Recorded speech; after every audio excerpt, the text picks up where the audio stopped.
Welcome, everyone. Welcome to Past and Present with Allison Gilbert and Bonnie Carroll.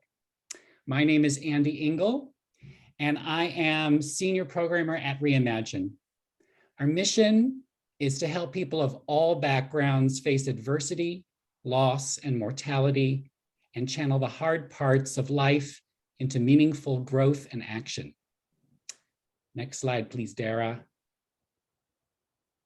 I'd like to thank Domani for Grief, and especially Christina, who's here with us tonight, for their support of this series. Next one. Here are Zoom tips, and here are Dara's beautiful cats. Note that you can view a transcription by clicking on the CC icon. The majority of us are Zooming in from the United States, also known as Turtle Island by Native Americans and their allies. Please join me in acknowledging Indigenous communities, their elders, both past and present, as well as future generations. This land acknowledgement demonstrates a commitment to begin the process of dismantling the ongoing legacies of colonialism. I'm in Lenapehoking, otherwise known as New York City. Please tell us where you are if you haven't already. Thank you. And if you are curious about the Indigenous territory where you're located, check out the link https://native-land.ca. And next slide, please. I wanted to give you a heads up about the next Past and Present with Maria Quaban Whitesell on February 24th.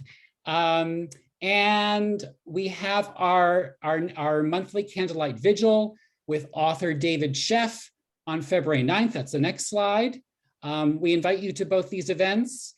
And now we can stop the share. And it is my pleasure to introduce you to Allison. Allison Gilbert is the author of numerous books, including the forthcoming biography of Hearst newspaper columnist Elsie Robinson. It will be published by Basic Books Hachette this year. Her most recent book, Past and Present, Keeping Memories of Loved Ones Alive, reveals creative ways to remember family and friends we never want to forget. And you can follow Allison on Instagram, Twitter, and Facebook. She's everywhere as A. Gilbert Writer. And with that, it is my pleasure to hand it over to Allison. Welcome, everybody. Our first Past and Present event of the year. Yay! I am so glad that you guys have come back. The Past and Present event series with Reimagine, and thanks to Domani for Grief, has just been a very meaningful initiative for me to work on. And when I was thinking about the 2022 calendar and how we wanted to begin, there is nobody else that I wanted to start with other than my incredibly special guest today, Bonnie Carroll.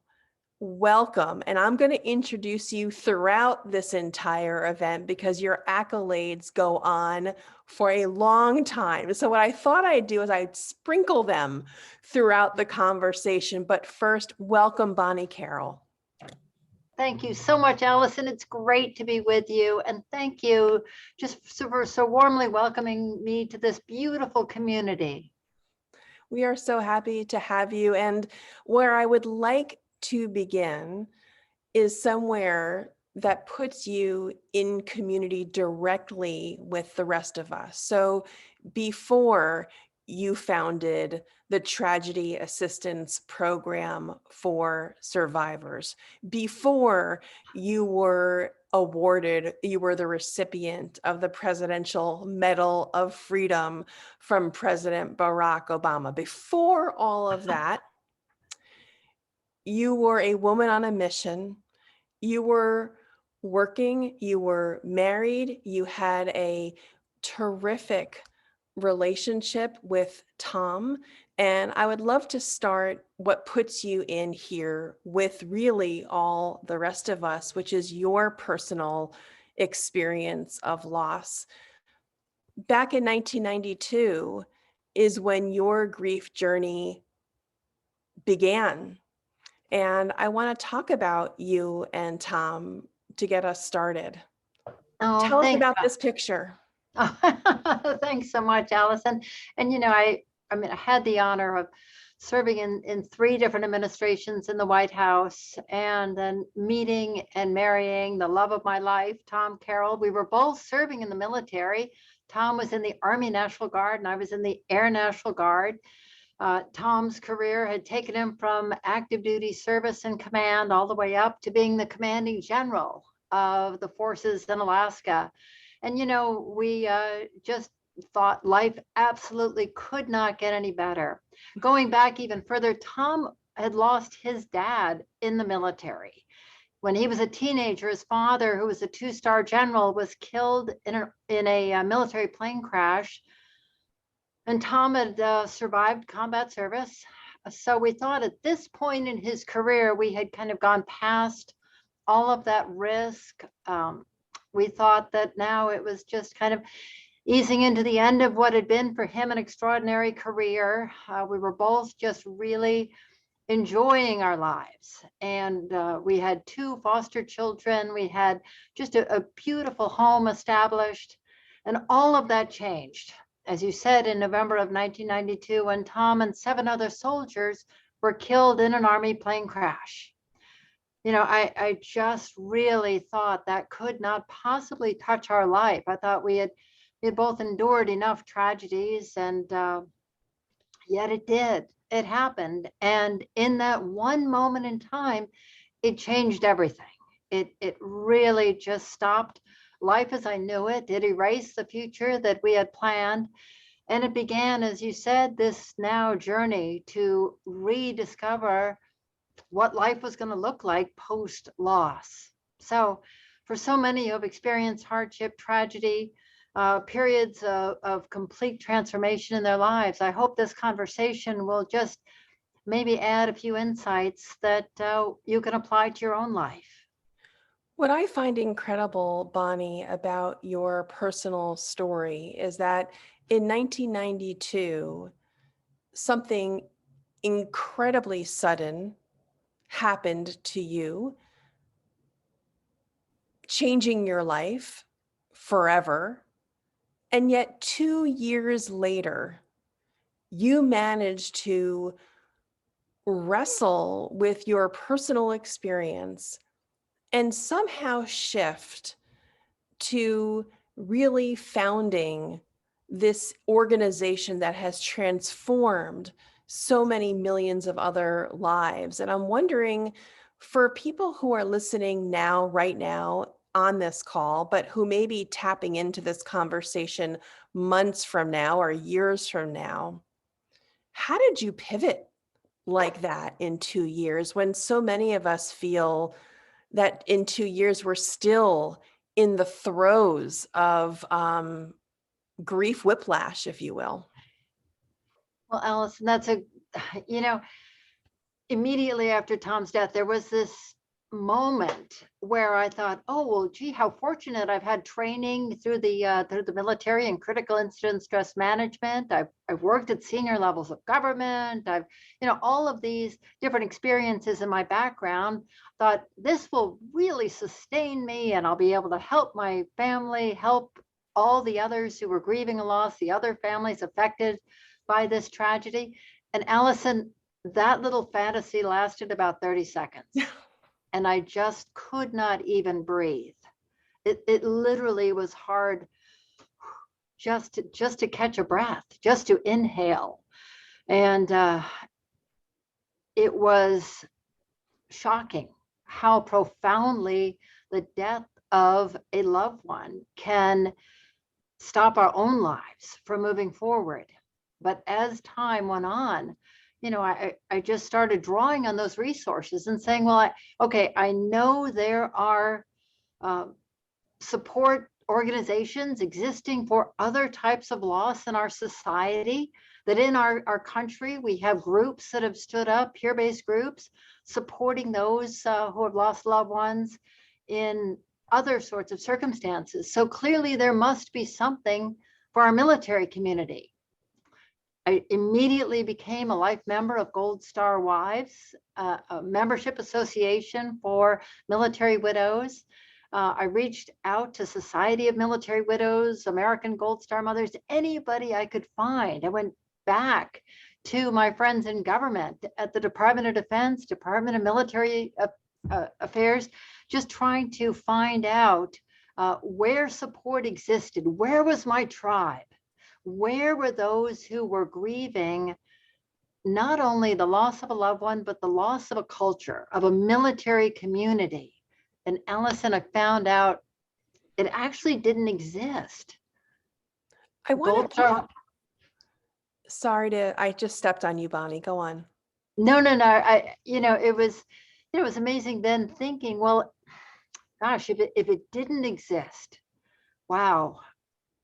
Since I had the background serving in the military, now being a survivor, having worked with nonprofit organizations that did do peer-based emotional support for other types of traumatic loss through my civilian work, being part of a critical incident stress debriefing team in the military, and all of these things coming together, I thought, if not me with this experience to create this community, then when would that come along again? And America needed to have that kind of organization. So with a lot of support, with a lot of help, great partnerships, wonderful advisors, TAPS was born with very, very specific core capabilities that were needed at that time and still today are the foundation of everything that we offer.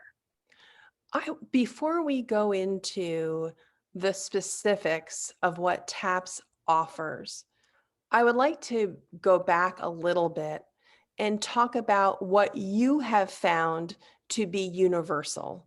So there are those elements that you think are unique to the military community, and I do want to talk about that for sure. But can we begin with what you feel is the most universal? Because I know from having been a fan of Bonnie's for so long and also proud to be on your advisory board of TAPS, I know there are so many avenues that you have built intentionally to make sure that the TAPS lessons are actually applicable and helpful to the rest of us who are not military. So let's just start there. What have you found to be the most helpful when loss is new to the most people, not just those who have suffered a military focused loss? I love that, Allison. And that really is at the heart of everything we do. We only grieve because we love. Grief is so connected to the emotion of love, to the connection we have with those in our lives. When we hear about loss in the abstract in the news, we of course, understand and it's tragic, but it doesn't affect us emotionally. When it is someone in our life that we are profoundly connected to, it is absolutely devastating. So, at TAPS, we really pivot to the love, and we recognize that we don't stop loving that person when they are no longer physically present in our life. At TAPS, we honor the service and the sacrifice of those who we love. We remember that their life included that selfless service to our country, and that brings us closer together, that there are other elements to the loss. But at the foundation of all of it, it really is about the love that we have. Grief isn't about letting go, it's about holding on. It's about keeping those we love even closer to us and remembering their life, and in our case, their service and their sacrifice.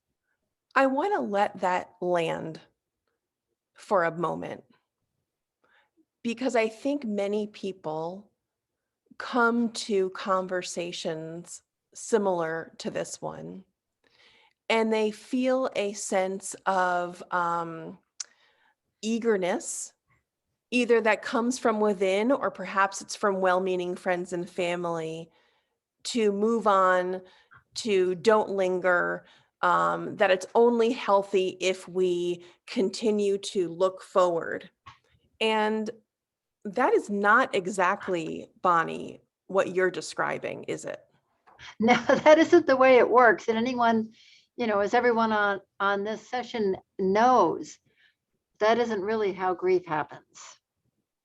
Grief really is about that love and that connection, that the person we were before the death of our loved one, that person doesn't exist anymore. We now redefine not only who we are, but we redefine our relationship with our loved one.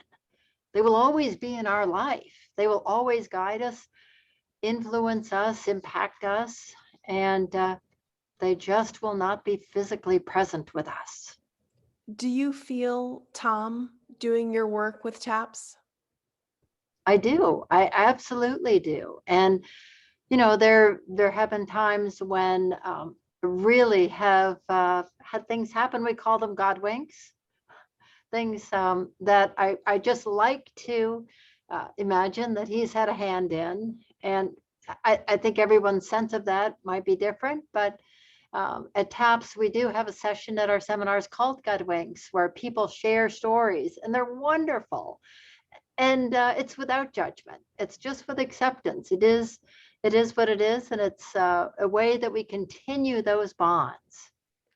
I'm going to invite everyone who is on this call today to make sure that you write down your questions for Bonnie. If you have questions for me in my work with Domani for Grief, or with the writing that I've done with my books, past and present, keeping memories of loved ones alive, about ideas for how we can do that, we are here for you. And so at about the half-hour mark, I am going to open the chat for you to put in, well, it's open now, but I will open it up to your questions to relay them to Bonnie in the chat. So put your questions there.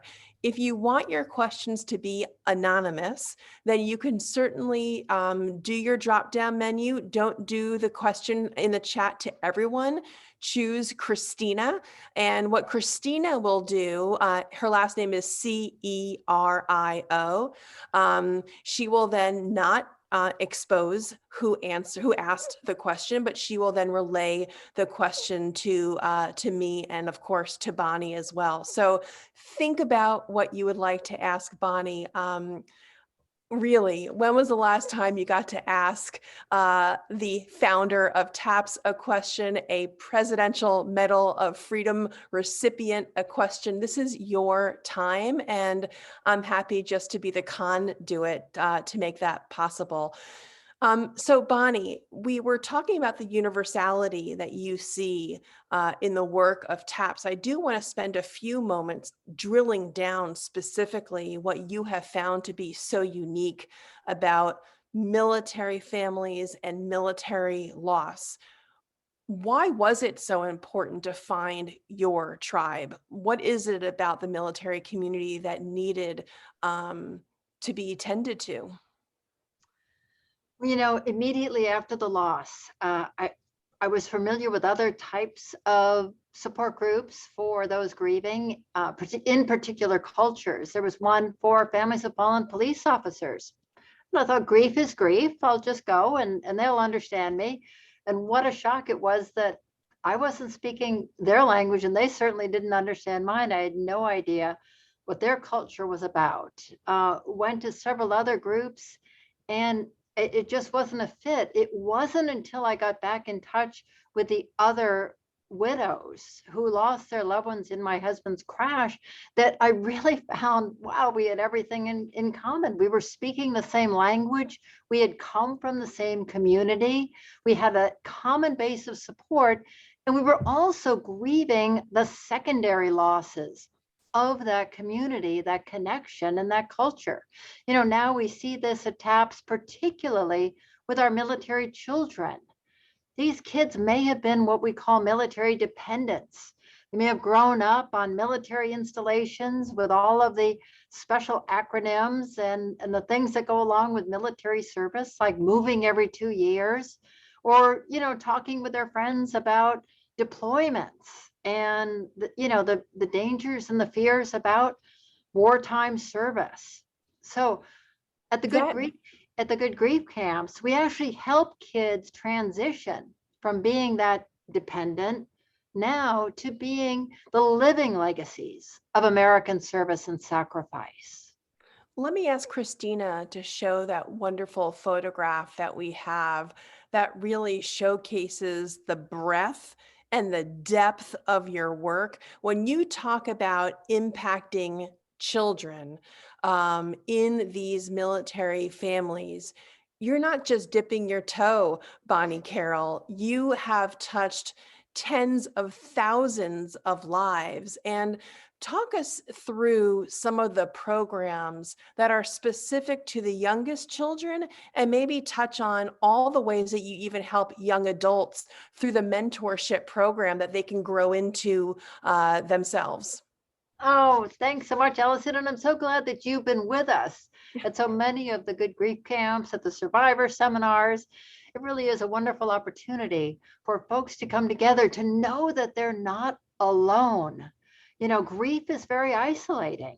And, you asked about the kids. We've had so many kids that, don't know any other children who have lost a parent, much or sibling, much less someone in the military. To find out that they are understood, that they're not alone, that they have a community that's just like them is wonderful. At TAPS, we wear photo buttons to remember and honor, to talk about the life lived, which out in society can make people actually very uncomfortable. They don't, they want us to move, as you said earlier, to move on. And instead, we want to remember, we want to honor the life. We also have a program for our military members. At first, we tried to set up grief support for those in the military, but nobody really wanted to come and be part of it. They didn't want to say, I need help. But as soon as we asked them to volunteer to be a mentor to a bereaved child, oh, everyone, we had more than we could use. At our national seminar, we actually have to limit our good grief camp to 500 kids. Imagine that. And then we bring in 500 military volunteers to be paired one-on-one as mentors. We train them how to be a good listener, how to be present for a child who is grieving, how to do age-appropriate activities. And then we spend 3 days together building those bonds. But what we found is it's transformational, not only for the kids, but for those mentors. This is where they can just speak freely without judgment, to a child who's very honest about their grief and their loss. So it's been very successful on both sides. Thanks for asking that. Of course, what I would like to do is also unpack so much of what you've said just now, just so we can take it all in. So there's a couple of things that I heard that have bubbled to the top for me that I want to just underscore. One is that you've said a few times that finding your tribe is so important, and not just for adults, but particularly also for children. I want to underscore that because, for example, when we are not a military family, and when our parents died, for my brother and me, it's not that I don't love my brother, and it's not that he didn't lose the same two parents, but we grieved at the beginning very differently. And so even though I guess we're part of the same family tribe, clearly he's my brother, we lost the same parents, it doesn't mean necessarily that he was my tribe. Right. Getting through grief and loss. And I needed to go seek out those people who felt more able to provide the comfort in that moment that I needed. And so I hear that from you, Bonnie, that it's important to be proactive, to seek those who are going to bring you comfort.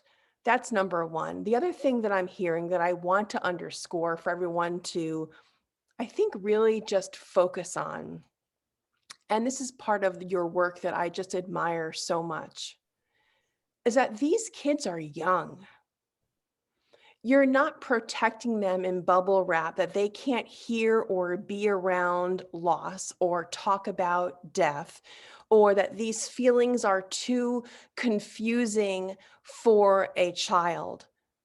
You're actually knocking that on its side by saying, come to us and let's actually be vocal about it. Let's wear the picture of your dad or your mom on your shirt, and let's say the name of your mom or your dad or your sibling out loud.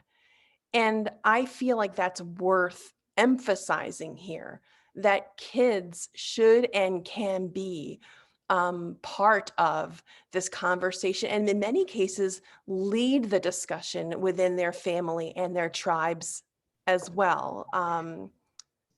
Isn't that right? Absolutely, Allison. Well said. And you're right, grief is very different. Everyone grieves differently, and everyone does this roller coaster journey in their own way. What we can do for families, number one, is normalize that. Normalize that grief is a very different experience, that everyone has the right to grieve in their own way, to heal their heart in the time that it takes. So thank you for mentioning that. In addition to the camps, I am not going to hit on every offering that TAPS brings, but I'm just going to look at my list because I had to stop typing. There were so many. You have resources, you have events, you have webinars. We've talked about the camps for children.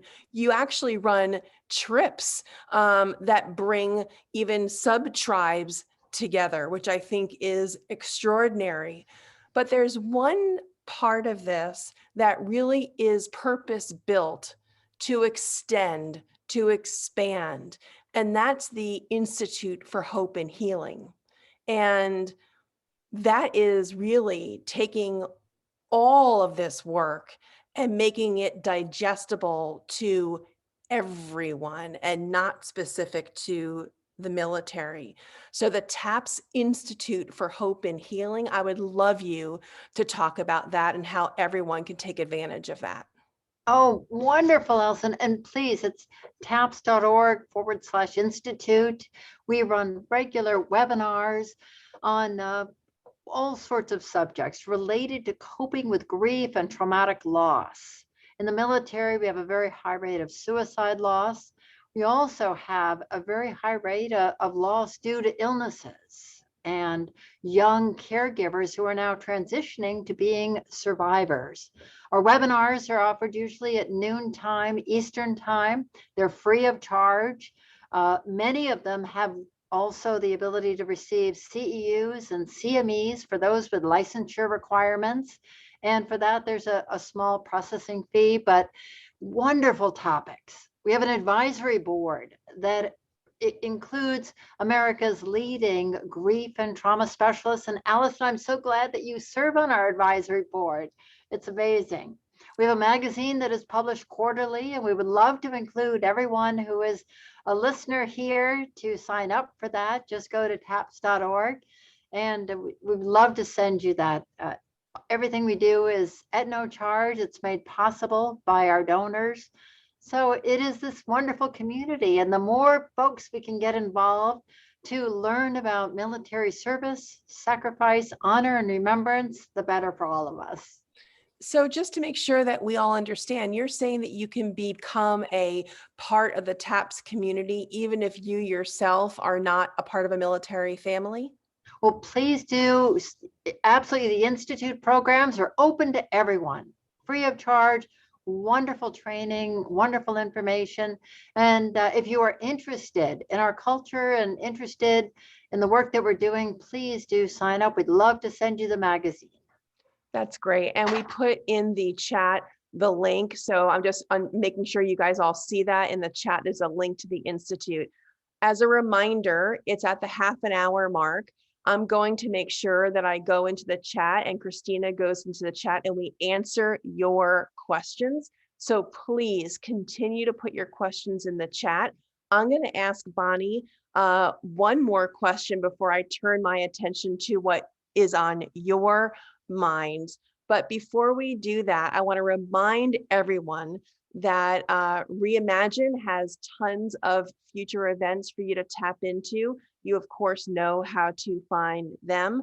Damani for Grief has lots of resources on Damani for Grief's website. There are courses and resources and a wonderful grief guide of books that are recommended. And of course, TAPS.org is your gateway to all the resources that Bonnie Carroll is talking about. So again, reminder, last call for questions in the chat while I go to ask Bonnie one last question, which is, Christina, if you can put up this amazing picture of Bonnie receiving the Presidential Medal of Freedom Award, or the medal, I do want to talk about this moment because it's extraordinary. And now that we've talked about the scope of your work with TAPS, now that we've talked about the genesis, which is your personal loss and grieving Tom's death, I'm wondering, when you look at this photograph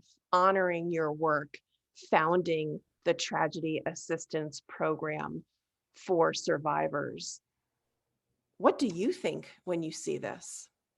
Well, Allison, thank you very much. It's very, very kind of you, but I really accepted this on behalf of all of those who have lost loved ones over the past 20 years. Our commander-in-chief, Barack Obama at the time, was deeply affected by the losses and the role he played as the ultimate leader of our country and of our military. We had many, many conversations about the grief of our families. He was very involved with our organization. He recognized the impact of his decisions and on the sacrifices made ultimately by our families who were grieving those losses. So this award was, I mean, I really accepted it on behalf of all of our families, on behalf of a generation of service and sacrifice. What I find remarkable to me, Bonnie, when I look at this picture, is that when we started this conversation, your loss happened in 1992. And as we discussed, you founded TAPS 2 years later in 1994. I believe my math is right. And look what you have done in response to your anguish. And I think there are many ways, some significantly smaller than founding a national organization, that we can all feel empowered to do based on you as an unintentional example of how we can keep the memory of our loved ones alive. It doesn't have to be Bonnie Carroll large. It doesn't have to be Bonnie Carroll sized, but I feel like you can stand as a beacon of what is possible for us to do in response to our loss. We have choices when death happens. We can certainly recoil, and there is time for that, right? There is time for anger and sadness. And perhaps for many of us, those feelings continue in some way, shape, or form forever. But there's also room, there is space for what you've talked about, which is the love, and how to turn that into something bigger as we move forward. And so, Bonnie, I admire you. Oh, Allison, thank you for what you have created. Your writings have just inspired so many and been a comfort. So thank you for that. You know, at TAPS, we have a peer mentor program, and that's one of our just most powerful opportunities for those who have grieved a loss to now turn that pain around and support another who is new on the journey. You know, to be there, to lean into the grief, to normalize and validate the feelings that we're having, to know that we're not alone, and to stand shoulder to shoulder is precious. And it not only helps someone who's new to their loss, but it also helps us use that pain for a positive purpose. You know, I was very, very fortunate After Tom's death, immediately, one of my dearest friends, a fellow guardsman, but just my sister on this journey, Judy Mathewson, stepped in, and instead of as many others kind of recoiling from this tragedy, she leaned in and she was there for me, walking alongside me on this journey, letting me know that Tom would be remembered, that I would be okay, that we would go on. And just having someone to wrap their arms around me in those early moments of loss allowed me to survive. And that's what we can do for each other. We can lean in, we can be present, we can remember the lives lived, and we can wrap our arms around those who are grieving and feeling the pain and ease their burden. I love what you have said, and it just moves me. And so with that, let me toss it over to Christina, who has been feverishly going through the chat and will help us choose those questions that will hopefully help the most people who are on the call today. Christina. Okay, so we've had a few questions about this. People who want to know how you got TAP started, how it's funded and supported. I think there's a few people on the call who want to build a program or network in a similar way that you did. Oh, well, you know, and whether it's small in the community, whether it's one-on-one peer mentor, whether it's filling a void, the one, I guess on that, on filling a void and creating something, make sure that it's a gap that needs to be filled. And creating TAPS, those 2 years were really spent in what I call a kind of a gap analysis and needs assessment. If it already exists, join it, be part of it, elevate it, amplify it, learn from it. If it doesn't exist, then find out, is there a need for it? And if there is, then how can you come together with others to fill that need? That's actually really amazing advice. Don't just duplicate and then make something really, less impactful. I love that idea of being thoughtful at the very beginning, or lending your help, your hands, your voice to something that already exists. That's really, really, that's brilliant. Well, Allison, it was a lot of times going to other organizations like Gold Star Wives and making it really clear where their services stop and where the gaps existed. They had no intention of really getting into the grief and trauma space, to being that emotional support. So that was an area that desperately needed to be filled. And I found over that time wasn't addressed anywhere else. The other areas that were not addressed were casework assistance, going beyond what the government can provide and expanding it to all who are grieving to meet those needs. We have a 24/7 national military survivor helpline because grief is not 9 to 5, Monday through Friday. Grief is the ugly cry at 2 a.m. when we feel so alone. It's Mother's Day, it's Father's Day, it's Valentine's Day. Those days when others have gone on about their lives and there isn't anybody else for us. So those are all things that TAPS has created in our community to fill a gap, but never to duplicate what already exists in the government or in another organization. That's so smart. Christina, what else do you have? Another listener says, I'd like to follow a passion, but I don't have the energy or motivation to get started, make decisions, or make more commitments. What would be your advice? Well, absolutely. And I think to see what is already out there and to join in an effort to first receive support. You know, at TAPS, we don't let anyone sign up to go through the peer mentor training until they're at least a year and a half or 2 years beyond their own loss. To have that time to care for yourself and let others care for you.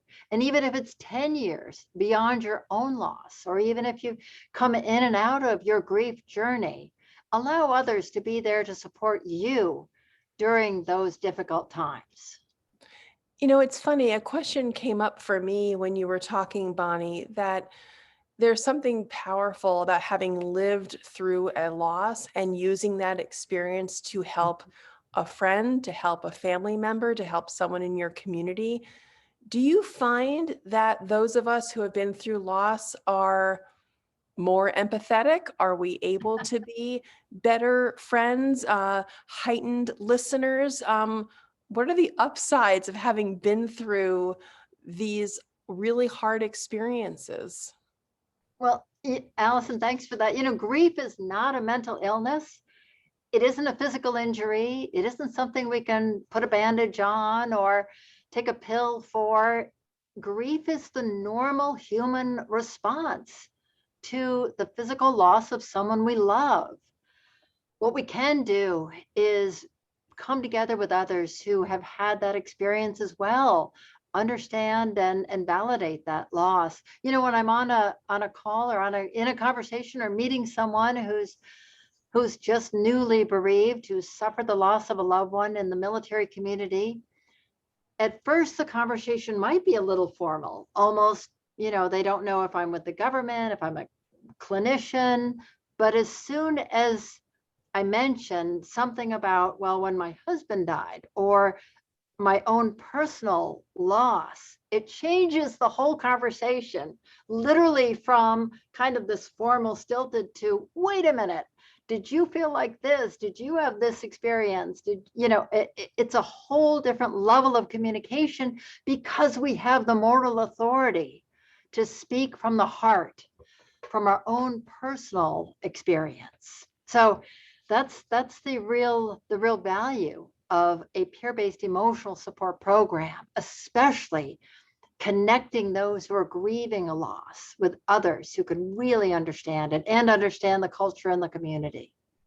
I also think it's important that once you give yourself permission to articulate what has happened to you and how you're feeling about it, somehow, if you then bring that voice into the open, there's permission granted to have real, substantive conversations. Whereas maybe before, if you don't bring this up, the flip side can be true, which is that people may wrongfully assume that you don't want to talk about it. They may wrongfully assume that by bringing it up, they're somehow going to remind you that you've had a loss, which of course is absurd.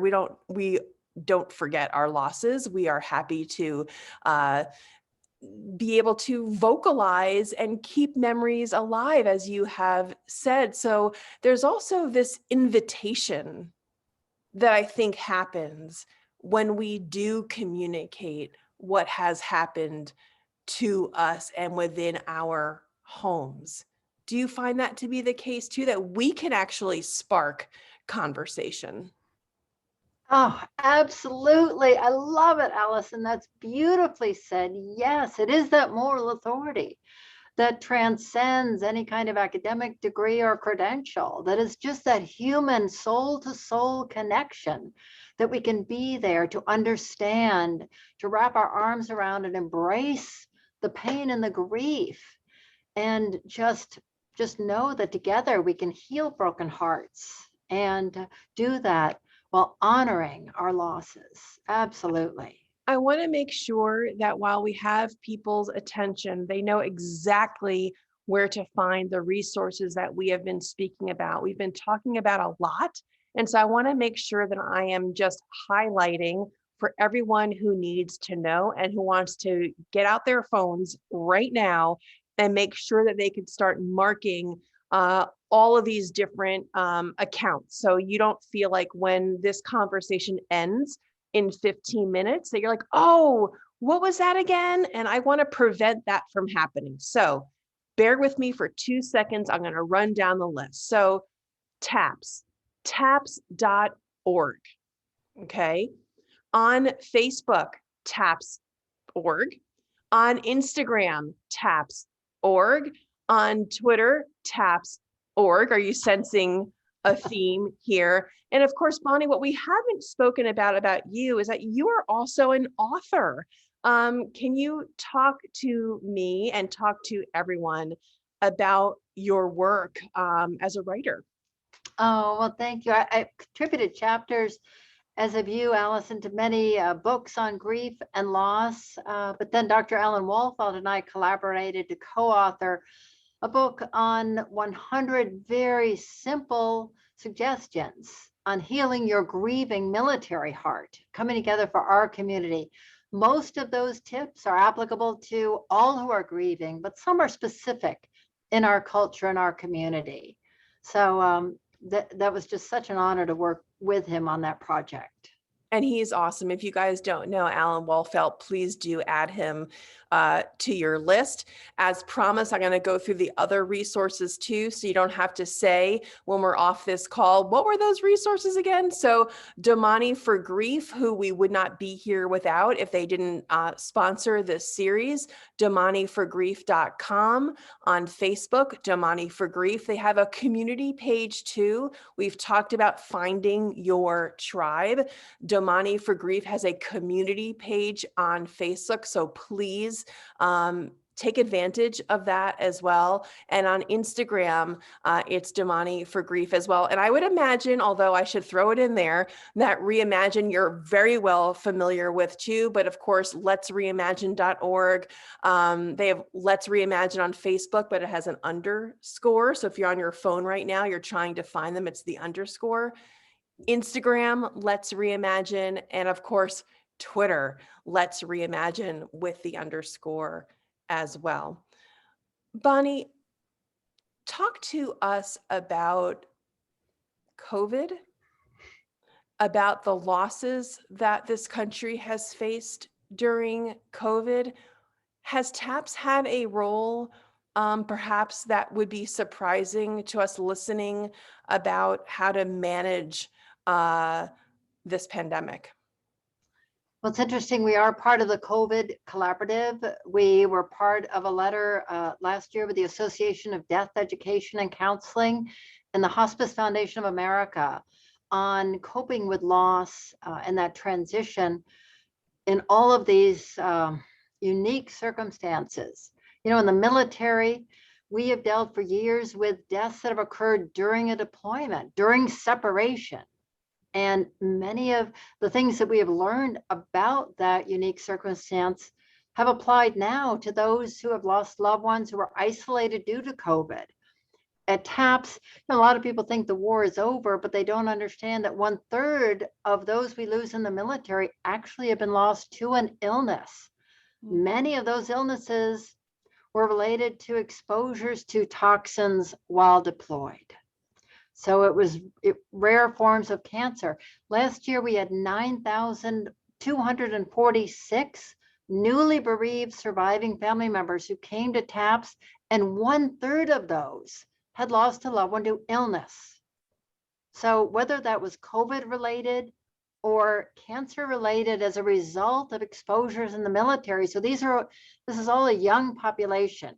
Primarily those we lose are between 20 and 40 years old. So it's a young, typically healthy population dying from an illness. We've developed a program called Caregiver to Survivor, because it is now not only the loss of our loved one and that grief, but it's redefining our own role if we were in a caregiver capacity to someone who was ill, whether they were ill for days, weeks, or months prior to their death. It is a very different compounded experience. So yes, we've been part of adding to this national conversation and this pandemic of grief. When you talk about the ages of loss that TAPS is most engaged in, that 20 to 40-year-old span, that brings up for me a lot of questions about how we can all best grapple with loss that feels too early, unfair, not my loved one's time. they feel cheated from time. They feel resentful. You can go on, but I would imagine that those senses are real for that population that you're talking about, who could argue any of those very real feelings. So if someone is listening to you right now, Bonnie, and they too feel my loved one was too young, wasn't their fault, they did nothing wrong, they felt cheated, help us with those emotions. Oh, that is something that we really struggle with in the military community, particularly with suicide loss, that it just feels that, our loved ones, for us, had so much to live for. But, what we've learned is whether you were 19 or 99, for those who love you, it never would have been enough time. It never would have been long enough. That, as I said earlier at TAPS, we know that grief is about love, and we remember the life lived and honor it no matter the length of that life. It never feels fair, regardless of the circumstance. It is never easy. Grief is a broken heart, and it feels as though our entire soul has been shattered. But what we can do is come together. And Allison, what you have done so beautifully is give us ways through your work in past and present. And I love the PASSED and present, as in the gifts we've been given, is learn how to memorialize the life lived and recognize that regardless of the length, that it was a life precious to us, and one that we can now redefine as a new relationship that we will have forever in our lives. I want to reveal something to you, Bonnie, but also to everyone here that feels, I wasn't really going to, but since we talked in the intro about my new book that I'm writing, this biography about Elsie Robinson, who no one knows, I understand. So I'm going to have to educate everyone to who this Elsie Robinson was. So she was this amazing writer. She died in the 1950s.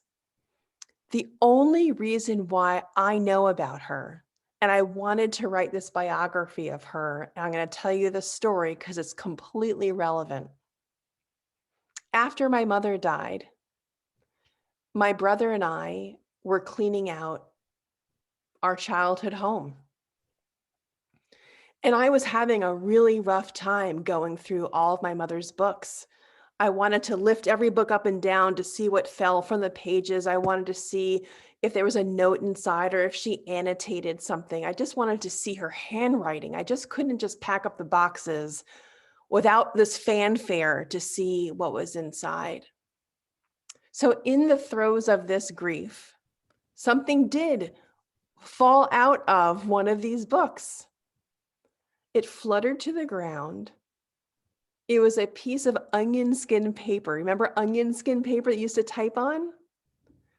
And my mother had typed up a poem, and it was attributed to someone named Elsie Robinson.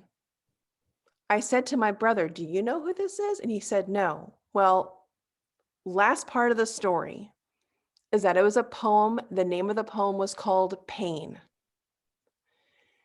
This poem was all about the pain of loss and how the pain of loss is worth having because it's a reminder that you had love that was worth holding on to, that you were lucky, that you were so lucky to have pain because that means that your love was real and big and large.